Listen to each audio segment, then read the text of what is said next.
All right. Good morning, everyone. Thanks for joining our fourth group coaching session with Empower IMG. And I'm so excited for this session, especially we are gonna cover some important topics that is timely for the application season. And I see a few people joined in here. Welcome, everyone, and thank you for taking time out of your busy days and with all the things going on with the application to join this to get some good practical advice to work with the application. And this session will be mainly run by Maneet Mailavarupu. So Dr. Mailavarupu, welcome and thanks for doing this session with us. And I would like you to go ahead and introduce yourself to the participants. Hi everyone, this is Maneet. Uh, this is Dr. Maneet Malavarpu. You can all call me Maneet. Welcome to our fourth coaching session on Empower IMG. Today we'll be dealing with pre-interview prep, all the things that you need to take care of before actually entering into the interview phase. So we'll quickly begin the discussion today. And just to give an outline, so we'll have the discussion to begin with, and we'll have 20 minutes towards the end for question and answer sessions. If you have any questions about your ERAS application, personal statement, feel free to come up with those questions towards the end for the last 20 minutes. And Siddharth is going to be moderating the session. So yeah, go ahead, Dr. Malavarpu. Yeah. Oh, thank you, Dr. Kollu. All right then. So, as I said, this is the group coaching session 4. This will be our discussion on pre-interview mock session. So we'll be essentially talking about all the things that you need to take care of before you enter into the proper interview phase. So yeah, to begin with, I'll be just running through the outline. We'll be talking about the works that you need to do before actually entering into interview phase, the essentials that you need for your interview to have a smooth, proper interview, the mindset that you need to run when you are into the interview. And when I speak about the mindset is not something you just quickly switch on right at the moment before your interview, maybe 5 minutes. You need to train yourselves up to that. So it would be a good phase if you start right now. When you start today thinking about all the points that we discussed now, and then to build towards your interview. So regarding the pre-interview works, first thing would be to know about your program. So knowing about your program is just not getting a list of IMG friendliness from all the Frida residency explorers and all that stuff. I mean, all of us are known to have all those IMG match percentage list where the percentage of IMGs are kind of used to calculate do can they match here or not. But most of us will forget to do the fact that to read about the program, no one of most of us will actually not go to the websites of the programs to actually understand the core values, their research aspects, what exactly they're doing, their community outreach and all that stuff. And also regarding the personnel in the program, you need to know about your program in and out for you to be even for you to make a rank order list to begin with, even before submitting your ERAS application, you need to actually have that knowledge about every program that you're applying. Just don't blindly apply to a program just because someone told you. Just don't go with the hearsay. You need to actually know what you're doing.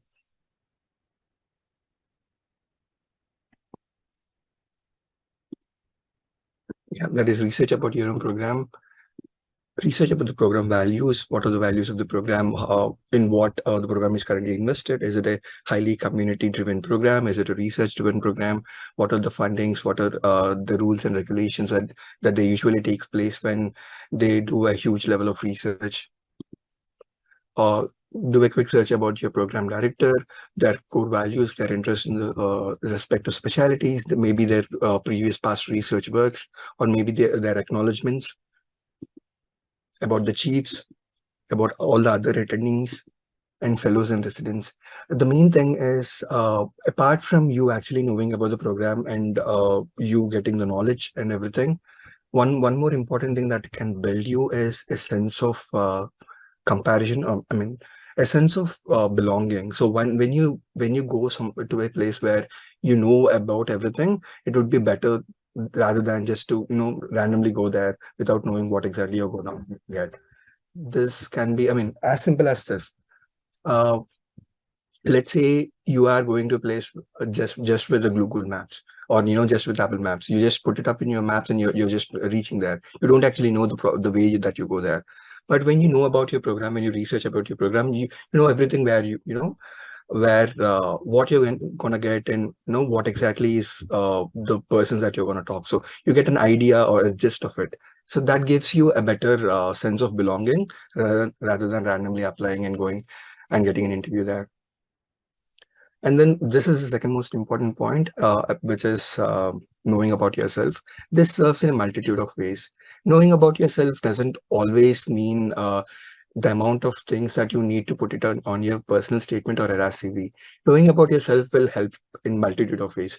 First, it will help you to talk about your strengths and weaknesses. I mean, you need to actually understand yourself, what you can do and what you can't, for you to have a better picture of where you're heading to. So, knowing about yourself, that is your application on your whole, your ERAS CV. What exactly, you need to actually know line to line, word to word, that you put in your ERAS CV. And I keep advising these to people: do your ERAS CV, don't make it done. So don't get it. I mean, it's okay to be reviewed. It's okay to be validated, because we all have that uh, unknowing imposter syndrome, that we think we might not belong here or we might not be enough. It's common for every other IMG, especially when you come from a background like which is not basically English speaking country, and the rules and regulations, or the skill set that we possess is a bit different, or the way we communicate is a bit different, and especially when you come from the East, from the Asian countries, you don't have that level of communication skills that are required to actually be successful in the United States. So it is okay to, I mean, it is okay to begin with, to have all those, but you need to quickly get out of them. You can't apply, and you can't be in the game with the imposter syndrome being on your back. So for that, for you to come over to that, you need to actually know about yourself. You need to be sure about what you're putting on your ERAS CV, what exactly is the content on your ERAS CV, your experiences. You just can't copy paste, or you just can't have all the experiences as same as someone else's experiences. You need to write, or you need to make sure that every experience of yours is unique. You wrote it down, and also you need to understand what exactly you wrote it down, because there will be opportunities for you to speak, and you just can't stay quiet when you are expected to speak something you did. Research publications. This is also a very common thing. People have research publications on their RAS CV, but they can't talk about it. So, given a chance, you should be excited and jumping about to talk about one of the four papers, or one of the three or two papers that you have put on your CV. When given a chance, if you are being quiet, it gives a huge red flag thing, that this publication might not be his or her part. So make sure that you know about your paper. I mean, like, once you put it in your RAS CV, just go through the abstract of the paper, or maybe the methods and results. Just make sure you get the content of what exactly you put on your CV. Just don't blindly. It's. I mean, if you fill the RAS CV, it's not done. You need to know what you filled it in. The same thing with the personal statement. And one more thing that I want to highlight here is, don't put anything on your personal statement that you're not happy to talk about. Just because you wanted to look the personal statement to be good,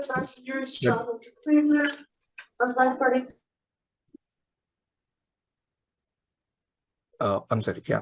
So just because you want to have a great story on your personal statement, or some kind of sentimental kind of a thing, but if you're not comfortable enough to talk about it on the interview, or on the phases of interview, it's not good. It doesn't look good. So just make sure you put it on the personal statement that you can talk about, and which is real to you. Just don't borrow others' stories, or give generalized stories, which program directors or program coordinators will really see through you. So make sure you maintain that authenticity and genuinity when you're doing it. Next, we'll be talking about just before the interview. Make your essentials ready. In by the word I meant, yeah, essentials will get in for the next slide. I wanted to talk about the energy. So it's a big day for you. So let's say you get an interview on a day X. That would be your first interview. It's a big day. It's a nervous day. You need to understand that you will be excited and nervous whatever you do. So you understanding about your nervousness, you accepting that you will be nervous, and there will be maybe 10 or 15% of you which can never go out. That will be good if you actually make yourself understand rather than to deny for the fact that you are nervous, which might open up when you are when you are in the middle of the interview. So you need to understand and you need to channelize your energy. And it's okay to be nervous, but it's not okay to let the nervousness rule you, because all of us are med school. All of us came from med school. All of us are medical professionals. Even the people who are interviewing you might have gone through this at some point of time in their careers. So they will understand if you're nervous, but you need to be open about it. You just can't deny for the fact that I'm all prepped up and all ready if you're not. But that doesn't mean you shouldn't be prepared up and you should go to a meeting with all nervousness. I just mean that it's okay to be nervous a bit.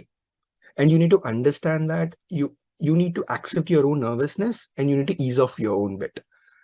And just regarding the part of energy, there are other ways to channelize energy, and everyone is unique. No one will do the same thing. So I'll just list you the common things that you can do, which can help you. Exercise. Exercise doesn't mean you just go to you just go to your nearest gym or nearest fitness center and you just start deadlifting. Exercise means just to stay yourself put, and just to make yourself loose. Maybe your joints might be stiff, maybe due to all the hard work that you have done behind your computers regarding your CV and personal statements. You might be stiff, you might be not flexible enough for you to feel happy, feel excited. So exercise is just about going for a walk, going for a run, going for a jog or something like that. Or a few stretches here and there on the day, or maybe just an hour or two before the interview. Just make sure that you have circulated the energy enough, and then don't end up sweating. It's just that for you to be relaxed and be calm. Few of the people practice yoga, and if you have an experience of practicing yoga, maybe do a 15 minutes or a 30-minute session just before maybe 30 minutes before the interview, just to get the same effect of what exercise does. Few of us have an habit of listening to music. Maybe listen to calm music or the music which gets you going, so that you get your nervousness or the nerves under control. These are the few of the common adaptations that IMGs over the years do to make sure that their energy is channelized.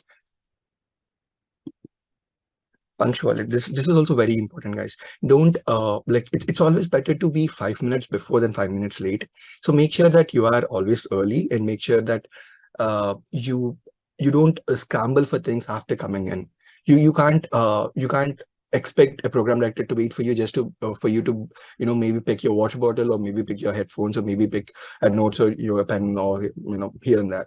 So make sure you're all prepped up. So if let's say your interview is scheduled at 10:30, you need to be prepped up at 10:20 with everything ready at your accessible places.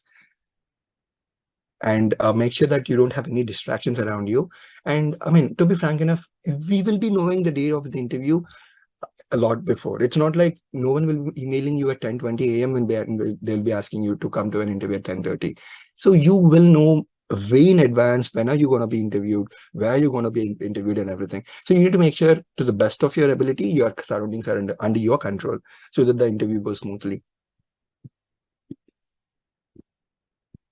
Now, we'll be talking about the interview essentials. Device, better with a laptop or a tablet, but like better with a laptop. And when it comes to the device, we'll be talking about the interview essentials and how to use them in the next sessions.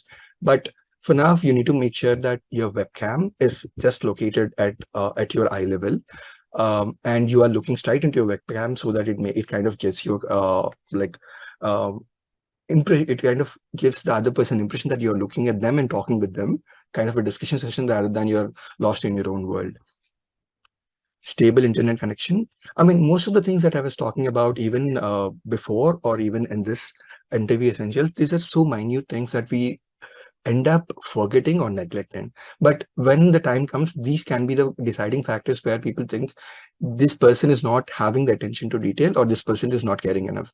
So and also all the factors that I'm speaking up until now are not deal breakers. They're not they don't I'm sorry, they don't make up your day, they don't give you extra points for doing these, but If you don't do these, you lose all the points that you got. So the basic humane impression that you're gonna get is lost here. So make sure these are met so that you can have the stage for yourself and you can impress the interviewers or people who are interviewing you. Speakers and mic. This is also one more important thing because I'm not sure how much of audible I am, but I'm definitely sure that now that I don't have mic, I'm not that clear when compared to me having a mic. If you can, try checking. There are a lot of Instagram accounts and LinkedIn accounts which suggest you mics, devices, and everything. So try looking for a mic which is affordable in your budget line. Buying a mic doesn't mean you go all in and buy audio mic or a mic in which music directors or movie directors use. You just need to buy a mic which is affordable to you to make sure that you are clear and audible. Everything has a reasons behind it. A proper device will make sure that you are seen and you can see the other person clearly. A stable internet connection will make sure that the interview goes smooth and the other person does or you doesn't get irritated due to the glitches of the connections. Speakers and mic will make sure that the communication is two-way and it's clear. You hear what they're asking in a clear manner and they hear what you're saying in a clear manner. It's all about making sure that interview goes smooth. We were already stressed enough because of the match. Let's not make our lives even more stressful just because we don't have our essentials ready. The background is also very important. Make sure it's a live background. That's fine. Having live background or not having live background, it all depends on personal preferences. Make sure you don't have background disturbances. You don't have people walking behind you. You don't have dogs or cats barking. You don't have people coming and picking you up and all that stuff. I do understand there might be few situations which are which can't be ignored. For example, one of the very common situations that people who give interviews in United States might face is maybe ambulance or maybe police running here and there, or all the sirens and everything. You can't eliminate them; they are uncontrollable in the given situation. If anything of that happens, use your acumen and make sure that you address that on spot and not be nervous. Let's imagine I'm just speaking right now when there was an ambulance noise or a police noise or siren going behind me. I would just prefer to say that, hey, I'm so sorry for the background noise behind, but I guess the thing should be fine. And then move on. Just address for yourself so that other person will also understand that, okay, if as soon as I address that, the other person is going to think it's uncontrollable in his aspect. So they are going to take that out of their judgment, or else it's going to just keep nagging them on behind their head that, why is it, what is happening behind? And people are not going to listen to what I'm actually saying. So make sure that if there are situations in which they are not under your control and came up, just make sure you acknowledge them and you move forward. Don't waste not more than 10 seconds there. And the lighting was one of the most important aspects, guys. I understand people give interview. I mean, like most probably it's going to be virtual, but there are talks that you can be called in person as well. We'll be discussing about the in person versus virtual, which would be advantages for you, what you should pick in the future sessions. But right now, let's imagine that it's going to be sticking completely virtual, and in the place of virtual, we'll be giving interviews from all over the world. We have people might be giving interviews from India, people might be giving interviews from Pakistan, Russia, other all sorts of places all around the world. You can't expect natural light to have you being in the natural light when the time of interview is happening. But if you are, make sure you have some kind of a natural light, because natural light is the best light. Nothing can ever replace it, because all of the light sources will be compared to natural light. So like that's the standard that we have. So make sure that you have natural light around, so it is clear, it's bright, and you get a good feeling out of it. But if not, if you don't have a natural light, make sure that you have lights all around, well lit. You are in a well lit room and try to use lightings around you. But be cautious with the ring lighting. We'll also be discussing in the future sessions when we actually have a proper session where how to use your essentials. I'm just listing down the essentials right now. So when we go into place where we talk about how to use essentials, we'll be talking about how to use ring light and how not to, like how not to make sure that the ring light is not in your eyes, especially for people who have contact lenses or spectacles. The ring light will literally give you the ring eyes. We'll make sure how to deal with that, or how to address that situation. So that's it with the interview essentials. and professional attire. Like most of us already knew, most of us have our headshots by then. We might have already have suits. Like make sure that you are in a professional attire, and like I don't think any IMG is gonna like ever attend an interview in this day and age without being in a professional attire. I know I'm never gonna imagine even that. But just to be sure that you have your professional attire, and also you should look professional. Professional attire doesn't mean you come in a you come in you know a suit, or maybe whatever the professional attire that you choose, but you come unprepared. So make sure that your hair is set, make sure that your beard is very minimal, and if you're a bearded person, make sure that it's groomed and it's uptight and neat. And there are going to be few things which are related to your culture, and I'm not sure I'm going to have a comment on that. If you are very strictly related to your culture, it's great to be representing your culture, and there's no wrong with that. But don't just look like a person who doesn't take care of himself, because you'll be representing, you'll be presenting as a healthcare professional, you'll be moving towards working as a healthcare professional. So make sure you give that kind of a respect to your profession. Now we'll be talking about interview mindset. So what exactly do I mean by the interview mindset? I'm just going to spend a little bit, 1 minute, before actually talking about the points that you need to take care of when you go into the interview mindset. Yeah, so here's the thing. Interview mindset can't be achieved 5 minutes before the interview. There are going to be people, maybe 1 in 1,000 or 1 in 10,000, who can literally switch, who has that level of channelization or adaptability energy, but not everyone are like that. You need to be entering into the mindset, and you need to make sure that you continue the mindset over a period of time, at least through the interview. But whatever the mindset it is, it's not faking it, guys. So, I mean, there's a common saying, fake it till you make it, but don't fake your mindset. You need to adapt a mindset. That doesn't mean you fake what you are.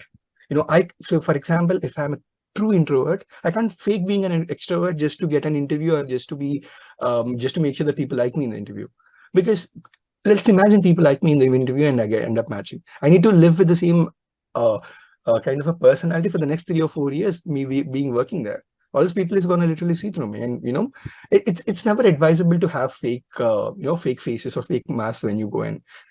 Mindset and adapting into mindset doesn't mean faking it. It's improving about yourself if you think that's wrong about yourself. So these are the common points which people, which you need to have in your mindset, and which is kind of, be checking, or, people look into. First thing is about confidence. You need to be confident on your own application. Whenever we utter the word confidence, the biggest dreading thing will come. As soon as I utter the word, most of you might have had this in the thought that, what about a red flags? I can't walk behind my red flags. I do understand that we do have limitations, but who don't? We don't have a human being, or even when we talk about the AI, it still has limitations. So nothing is perfect in 100%, and that's what makes life beautiful. So make sure that you have enough confidence, or you are confident in your own application and in your personal statement when you apply and when you go for an interview. If you think you're not enough to match, there's no point of you even applying there. So make sure that you're confident on what you are, and for you to build that confidence, you need to go back to the, maybe first or second slide, where you need to know about yourself and your application and what you're doing. Adaptability. So you need to be like, you need to even show adaptable aspects of it, which you might not know will be elicited, but they will be elicited during your interview, maybe by behavioral questions, maybe by one or the other situation. So no one will ask you, no one will give you a pen or paper, or show a question on your maybe computer screen and give you 4 options, just like the usual question that we have been doing up until now, to answer a question and check for your adaptability. All of these things that I'm talking about will be seen in the real situations, and they'll be perceived by people. They're not something that that you say out or that you show out. So it's perceived by other people. So the way you behave will give the reflection of, are you adaptable or not? Are you able to communicate? Are you confident on your own self? Are you positive? And all that stuff. So adaptability is about, it's about the, it's usually elicited during the questions that you will be asked, that we'll be discussing in the next sessions. But make sure that you have the flexible mindset, and you don't stick to one thing completely. It's okay to have opinions, but make sure it's not judgmental opinions. The next thing would be ability to communicate. This is very important. If you don't actually If you can't communicate, there's no point of, like you being in an interview. Interview is all about communication. So you need to have a stronger sense of ability to communicate, to actually give what they want amongst what you all have. So it's about what you have and how you give it. So it's very important for you to be properly communicating. Positivity. So I mean, like this aspect of positive thought, it's like, you don't need to be like, like huge positive person, or maybe having the complete mindset of a guru, or other people, or preachers and stuff like, and like the great saints and people like that. But you need to have at least a positive touch to things. You can't expect people to like you with huge negative mindset that if you have. I hope you don't. So make sure that you see things positively. You see, you take at least learning lessons out of it, even if it's a negative incident. See what you can learn from it, or try understanding what can be picked out of it, even a failure. So that gives you about your mindset, about your growth and positivity. Authenticity is also very important. Transparency and authenticity, it's like very core aspects, irrespective of whatever you do. Even if you are a resident physician, even if you are an attending, even if you are a program director, even if you're a healthcare professional, even if you're not a healthcare professional, authenticity is important. You need to be genuine about what you're doing. You just can't fake it, and make sure that people don't see it. It's not going to happen, guys. We are going to get caught, and the later we get caught, the more the damage is going to be. Active listening. Active listening. This is very like tricky thing. Active listening is not always about just listening and replying with ha, yeah, and all that stuff.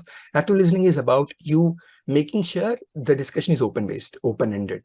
So try to ask back questions whenever you given a chance to. Don't interrupt people in their flow, but make sure that you ask questions when given a chance. Like have those what, why, when, all the WH questions, and have questions and all that stuff. And for to actually ask, you need to have a background learning, and for that you need to go back and like that's where your knowing about yourself and knowing about your program comes back again. So for you to be an active listener, you need to actually know what you're dealing with. For that, you need to do your basic research about your program and all that stuff. Calm and composure, this is also important. You just can't be agitated in front of people. And here it is, making yourself open up, that if you are too nervous, and if you think that your nervousness is literally going to destroy you during your interview, accepting, like if someone asks you how are you doing, just say that I'm excited, but I'm a little nervous as well, but I guess I got it under control. That can make sure maybe people may go easy on you. Maybe they give you a bit of, 5 minutes of time to get down, to get your nerves down and all that stuff. But at the end of the day, you will be graded as a calm and control person, or your calm and composure, rather than you being agitated, because we are all healthcare professionals, and most of us might have already have real life experience of dealing with people. We can't be agitated and expect our patients, or to treat the patients and give the best outcomes to the patient. So make sure that you are calm and composed, and deal with it as you go on. And I guess this will end our day today. I mean, this will end our discussion, and we are and thank you for you all to stay here to listen to all the discussion, all the talk that I had. And now it's up to you guys to ask questions. And thank you, Dr. Vidya Kollu, to give me the opportunity to presenting. Thank you. Oh, thank you, Manish. You did a good job on going over all the important aspects for the pre-interview preparation. And I would just like to add, when we went over the lighting, it's important to make sure you're facing the light. So if you have a window, face the window, or if you're having artificial light, face the light, so it doesn't create a silhouette or shadow around you. That's one thing. And even with the professional attire, as most of us are not used to wearing suits or, like on a day-to-day basis, it's important that you feel comfortable in whatever attire you're wearing for the day of the interview. And it helps to do like a mock dress rehearsal even before the interview. Those are some practical tips that have helped me. Yeah, we can go ahead with some of the questions from the participants that are attending right now about anything related to the eras or personal statement. And after that, we have some questions from MedSynapse users, and we can address that after we are done addressing questions from the live participants. And feel free to unmute yourself or chat in the chat box on what questions that you're coming across and that you need help with. And while we are waiting on someone to respond, I would say, Manit, you did a very good job, like going over some of the aspects that are not covered, especially around the mindset, right? You don't become somebody just because you need to be accepted. And there is all this thing going in all the, like what you call personality development books about fake it till you make it, but that doesn't work, especially in the medical field, and that especially for residency. So it's important to make sure you're imbibing the needed qualities, but not trying to fake it, and not trying to fake it that you're a know-all, do-all and all that. So it's important to be that authentic. Yes, that's so true, Dr. Kulu. And I forgot to actually add one more aspect of it, which is trainability. We need to have the balance between us knowing things and us not knowing things, because we are entering into a thing where we'll be trained for maybe 3, 4 or whatever department or field that you choose. But you shouldn't be in, either in the extreme phases. You shouldn't be a person who need to be picked from the very basics. So if that's the case, you can't be matched. And if you're a person who is, who thinks they are at the top of the world, at the top of the narcissistic behavior, people won't take you in. Now, if you're not trainable, there's no point of you being in the residency program. They need people who will be, like who can be trained, who have stuff to learn, who have stuff to improve upon. Make sure that you strike the right balance between not knowing things and knowing things, and confidence and overconfidence. So make sure you stay in the balance lane, so you get matched and you improve upon. All right, I'll go ahead with Siddharth. Do you have any questions for the personal statement or the ERAS application, Siddharth? And do you have any questions around interview preparation that we haven't covered? And I also want to remind that we'll be doing another detailed session on the actual interview part. We did the pre-interview. This is kind of preparing for you guys to even prepare for the interview. So yeah, hi Dr. Kollu. Thank you so much for this amazing session. I had one question regarding the personal statement, that most of the people recommend that the programs that we are applying to, we should have a personalized statement according to the program. And specifically, we can add a line or two in the last paragraph of the personal statement. But on the other hand, some people recommend that because we, as in IMG, we are applying to a bunch of programs, like more than 100 or 200. So is it kind of okay if we write or not write a personalized? Because anyways, the program directors would be knowing that being an IMG, they are applying to a other set of programs also. So they may have sent the personalized PS to them as well.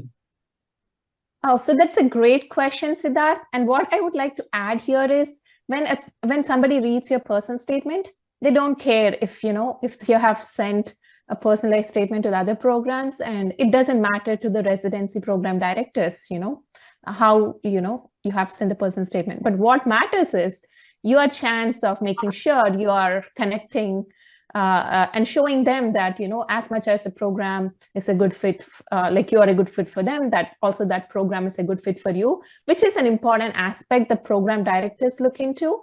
And though it might sound like all that work that you have to take to, but if you have few programs that you have listed that you want, for sure, it might work, say based on the location or based on whatever works for each individual situation, to at least have personalized statements for those programs. And here it's important to not think from the stand of perspective of like what the program directors would think. You would send like personalized statements to other programs, but it's about how you're optimizing your chances of making sure you're at least getting that interview. And the way to get that would be, one of the aspects is not as much as how much you are a good fit for the program, but also how much the program is a good fit for you as well. So, and showing that to the program director who's reading, or the selection committee, whoever is reading that. So okay, yeah, that makes sense. Thank you so much for answering that. Thanks for the question, Siddharth. Yeah. All right. We have a silent group here today. I guess. And yeah, maybe would it work if we go into like some breakout sessions, so you can open up a little more and let us know in the comment box or by raising a thumbs up, so we can see what you guys are thinking? Oh, this is actually a good chance for you to open up, guys, to open up and talk. I completely understand if you're not talking, and that one of the reasons might be that we might think this might be a bad question or worst question. There's no bad question, and it's always better to be bad in interviews, in discussions like these, rather than going up and being bad in the interview. So like no one are being judged here, or no one, no Yeah. one are being scored for what you do here, but it's always about improving. So if Yeah. you have any questions, or if you have even any minor concerns, ever up starting from filling up your CV up until the interview preparation, we are open for you. We are like, we have opened the later part of the discussion for you guys to open up, because it's just 2 weeks for your application, and we want to make sure that you have your doubts solved. So please Yeah, do and open there up is and ask. no shame in that. There is no shame in asking your questions. And also, we can keep on talking all what needs to be done. But if we are not addressing the questions that burning on your, mind, it's of no use, of no matter what a great session it is. So yeah, feel free to, and this is an opportunity to speak up and practice to even ask good questions, which is important when you're interviewing. So either you all guys have all the needed, you have it all figured out, so maybe you don't need these sessions anymore. Is that the case? Oh, I see a new message coming here. Okay, what are it's from Ananda. Did I call you, pronounce your name right? So what are the things that we should include in experience part of CV? So this is a great question. So do you want to take this, Manit? We had this discussion outside of this Yes. Zoom meeting. Yeah. Yeah. So, yeah. So, like I'll give you kind of different answer, a unique answer. Experiences. I mean, people list all sort of experiences. People list clinical experiences. People list about their research experiences, their personal experiences, work, and everything. But when you list down your experiences, make sure you meet the basic requirements, or think in this way. Experiences is all about to show what you can bring to the residency program. So like I'm being hired for my clinical skills, so make sure you address your clinical aspects of it. And when you weigh them down, you need to mention about your experiences in United States. Have you done an observership or an externship or maybe an sub internship in the United States? Put it down, and make sure when you describe your experiences, make sure we pick what you have learned from it, or what you're gaining from that experience that you didn't have up until now. So you might have learned the access about EMR, or how to use EMR, how to enter data on EMR. Make sure that you highlight that. In the other experiences, if you have actually talked about, or if you have seen how to deal with patient counseling, especially if you're in a department of pediatrics, how do you deal with parents, and when the situation of the baby is not so well, because dealing with one's personal health and dealing with their loved one's personal health is very different. So how did you manage to walk around that? So that would be a good thing to mention. If you have great research profile, great research experience, make sure you talk about your research experience, how you did that, what were the methods that you used, or how did you navigate through. If you have any leadership roles that you have done up until now, which might give an additional advantage to you, apart from you being a doctor in the team, or maybe in the future to drive the team to forward, you can mention those leadership experiences as well. I would also request everyone to mention at least one personal experiences which talks about you as a human, because we are not being hired just for our healthcare professional thing, but we are humans working with them for 3 years. So at one point of the other time, like trust me, the human things gonna pop out. So mention about your hobbies, or your things which are unique to you, which makes you, right? Your interests, your hobbies, and all the other stuff. And if you have experience of mentoring people, maybe teaching medical students during your med school time, maybe teaching your juniors, maybe teaching pre-med students, or maybe once you are out of your once you are into your USMLE journey, maybe after step 1 and step 2, you are great academically, and you help others pass step 1, or maybe get a good score in step 2. Mention those mentoring or teaching experiences as well. If you have done any volunteer work, that's also a great thing to have it on your CV. If you have worked up with any NGOs, maybe blood drives, or maybe any immunization campaigns. Especially most of us have some sort of an experience regarding COVID time. If we were working, we might have done something out of our hands to help people. So it talks about your compassion, your empathy and compassion on all that stuff. Especially when you are in the primary care field, you will be required to have all those. So to present those in the form of a volunteer experiences will be a good thing. And if you have any unique experiences, please bring that in, because people, like we always think about medicine and clinical life, but we forget that we are all humans as well. If you have worked as a barista in a coffee shop, especially for Starbucks, maybe in the Times Square, you might have handled 500 to 1,000 people a day. That is something which I can never do. So if you bring some, if you did an odd job, which gave you an odd skill, which no one, none of your competitors might have had on their CV, bring that in. So it's all about you personally. So I would advise you to put in clinical, volunteer, research, mentoring and teaching, and any unique work experiences and one personal experience about yourself. But make sure all of these might not be met. Make sure to your best of ability, you just mention all of these. I guess I have answered your question. Thank you. Yeah, absolutely, Manit. I agree with all what you said. And one another thing that is important when you're mentioning your experiences is please don't copy your experiences from somebody else. Like say someone might have like done like more like a externship or hands-on experience, and if you copy their experience while you're putting in for observership, that doesn't sit well. It's kind like it kind of is clear, like a no. So make sure you're owning whatever the experiences you have and make sure you're showcasing that. And it's a great follow-up question I see from Siddharth. So should you provide specific details about the experience or should it be kept more generalized?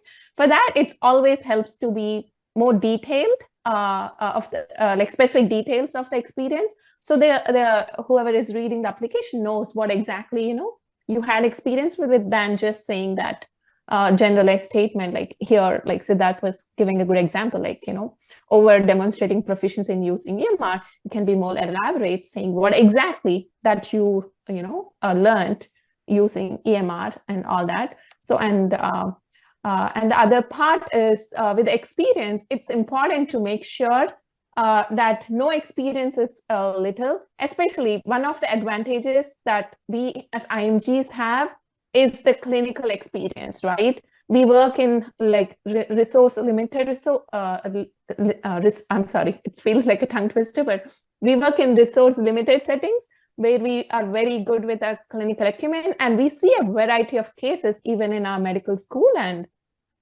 even before applying for residency. And if you have say a residency already in the India, like on a similar or in any other country that you're applying from, and make sure you're showcasing all the skills that you have developed with all that training, because program directors would love to have people like bringing all these diverse experiences. And this might be something normal to you, but not to the people in the US. So it might feel like, oh, all IMGs have it, why to mention? But no, make sure whatever you're doing, even if it feels like normal to you, think from an outsider perspective, because that's a common pithole we fall into. Like we think like, oh, if we are good at something, we feel like everyone is good at that, right? But a lot of people are not. So that's an important differentiation to make. So Yeah, that's so true, which Dr. Kulu has just said. It's about you paying attention to your detail and making sure what you actually did is heard. But I mean, I also wanted to add something about older graduates. If especially you are an old graduate and if you have worked, all of us think, I'm detached. My year of graduation is, so and so forth. I might have graduated 5 years ago, 10 years ago, and I have been working up since then, especially in primary care setting. Because for us, especially I'm talking about people in India, because that's where my roots are. I came from. So I usually hear this.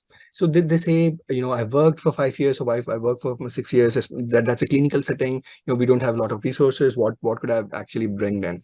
So if you have worked for 5 or 6 years at one point in the same place, without very, with very limited resources, or in a limited resource setting, that means you should be successful to stay there, especially in places like India.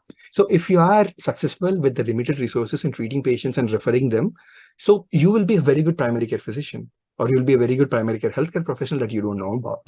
So your ability to pick and diagnose things with very few limited resources, and especially with people who have very low health literacy, that's a huge thing. That's a huge skill that you carry. Just need to make sure that to put in good words for people to understand this is the skills that you carry. If you see in the perspective that we have up until now, which is a red flag, now this becomes a huge green flag. 5 years of experience dealing with people who have very low health literacy in a resource limited setting and making sure you're successful enough for them to treat and refer them. This is a huge skill that you can possess, which fresh graduates won't. They could never, because that's where the part of experiences is out of their equation, because they just graduated their med school. So they're just fresh of book knowledge. They're fresh of all the list of the drugs they can read, they can write, they can produce, but they don't know how to use those drugs and all the adverse effects that can be expected out of that drug, which you know over your period of time. So make sure you make sense out of that inside yourself and make sure you put them in the right way. I'm sorry, Dr. Vidya, you're on mute. Oh, thank you. So that was a very good point, Manit. And it's not about just the medical knowledge, right? And especially a point on the old graduates, you bring such wisdom, you know, when what is the relevant knowledge versus what is not. Like you're pretty much like a crane, right? You know what is the like milk or water, whatever it is with the saying. Yes. So that's what you bring to the table. And that's an important, your responsibility to make sure you are showing the program directors or the programs that you're applying for. No one is going to do that for you. So, and I see another question here. So I extended my internship for, this is from Siddharth. So let's see, I have another question. So, okay. So I extended my internship for an year of clinical rotations. Should I mention the graduation date when I completed my internship or when I passed my final year of medical school? So it would be usually when you completed your internship. So that's what the graduation date would be. It's not when you pass your medical school, at least for the ERAS, it's when you completed your internship, that's when you graduate. So, and it's a common thing that most of the IMGs do to make sure they are using this time effectively so that they're like also with the year of graduation being one of the concerns. I'm not saying that it's very important, but like a lot of IMGs are proactive doing that. So it's the when you complete your internship is the year of graduation or the date of graduation. So let's see. So should I mention I had a gap in education or training? So if there is a genuine gap, and if you have a way that you can explain the gap, or you know what the situation was, what you did to overcome that gap, yeah, sure, you can mention that gap. Because if you are writing your CV, if you're noticing it, if it's a significant gap, it's important to make sure you have that questions answered for yourself in a way that you can answer that gap. And if it's not a huge gap, like there will be some gaps, a few months here and there, that's not to worry about. But if it's a big gap, it's important to mention that and have your answers as to what led to the gap and what you did about the situation. So, and that could be a good kind of interview conversational thing for when someone notices that and if they want to ask that as a question. So thank you so much for the information session. My question, let me see, who is this coming? Mahati. So Mahati is asking, when applying to programs, what is probably the minimum IMG % cutoff? We can, let's see if I understand the question here. We can look at to see what we have a chance at an interview. So do you mean what is probably? So that's a good question, Mahati. So if I understand the question right, you're asking how many IMGs they take in a year at the program, right? Is that what you're asking? Yeah, I guess, yeah. Okay, so that all depends on going on to the website and looking at the residents where a lot of programs, you know, publish their current residents and all that year, like 3-year residents if you're in IM, and you would get a sense of, you know, how many of them are IMGs and all that. And there is no necessarily minimum cutoff or anything as such, but you would get a sense if you go into the individual program and look at their current residents, and you will get a sense, you know.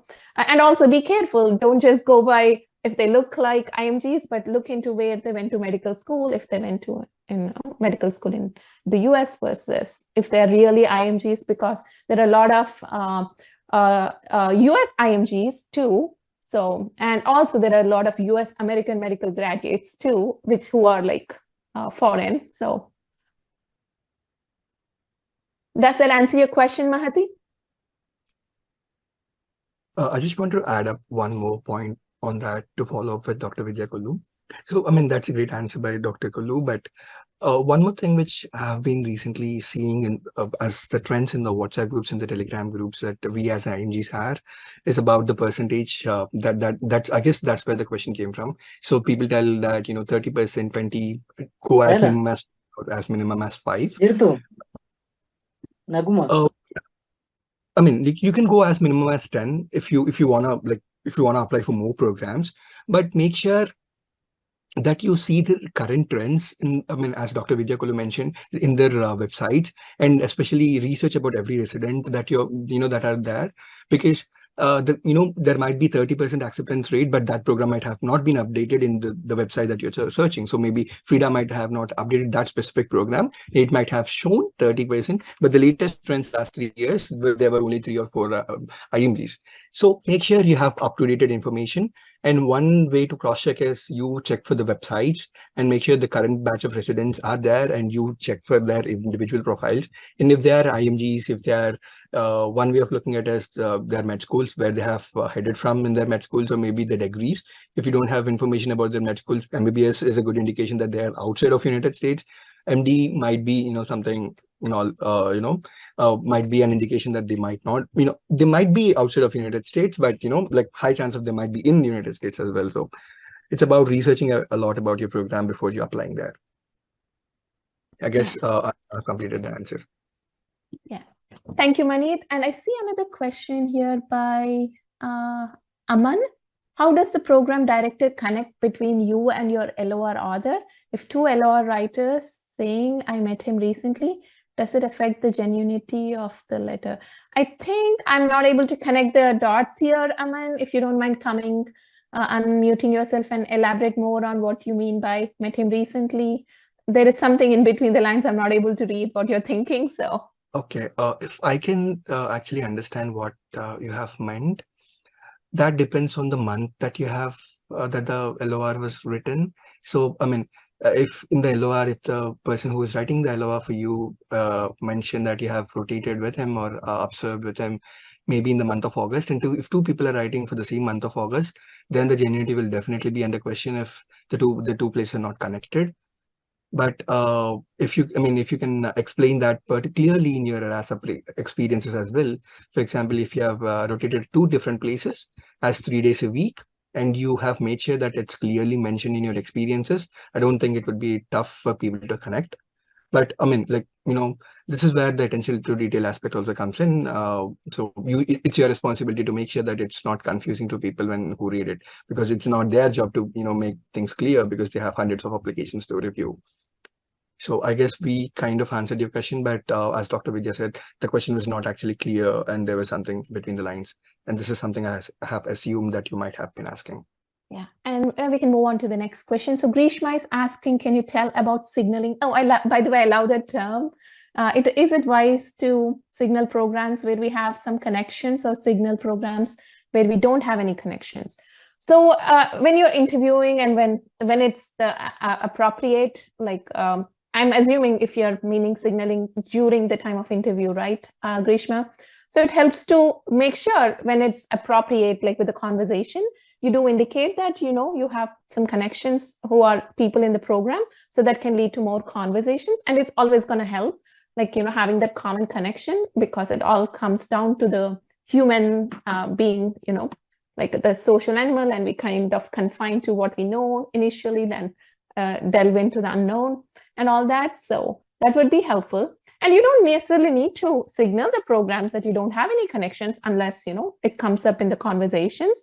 You don't need to necessarily bring it up, but it always helps to bring up if you have any connections in the programs.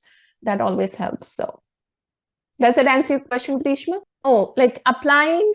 Yeah, like in a way you can do that in the personal statement, right? Like, you can tell about why you are applying for the program. Like, you have, say you can mention that you have learned from the program from so and so, and making sure you are putting enough information for the program to recollect, and and all that, whoever that person is. So yeah, you can do that, yeah. And that would be more personalized personal statements. So does that help answer your question, Grishma? All right. I think we took all the questions here, and let me go ahead and briefly answer some of the questions that are shared by our MedSynapse users.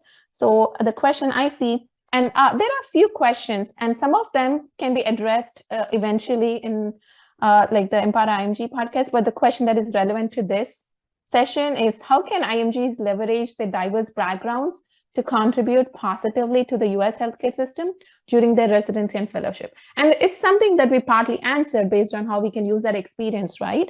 And eventually, even once you are, once you're into the program and all that, you can definitely leverage by promoting more cultural competence, because you have a varied experience and not all things are done the same way. And it always helps, especially to have that different perspective, because like US healthcare system is dealing with a lot of issues by itself, right? There is all this thing about physician burnout and all the costs of healthcare and patient dissatisfaction and all that things that are the intricate details of it.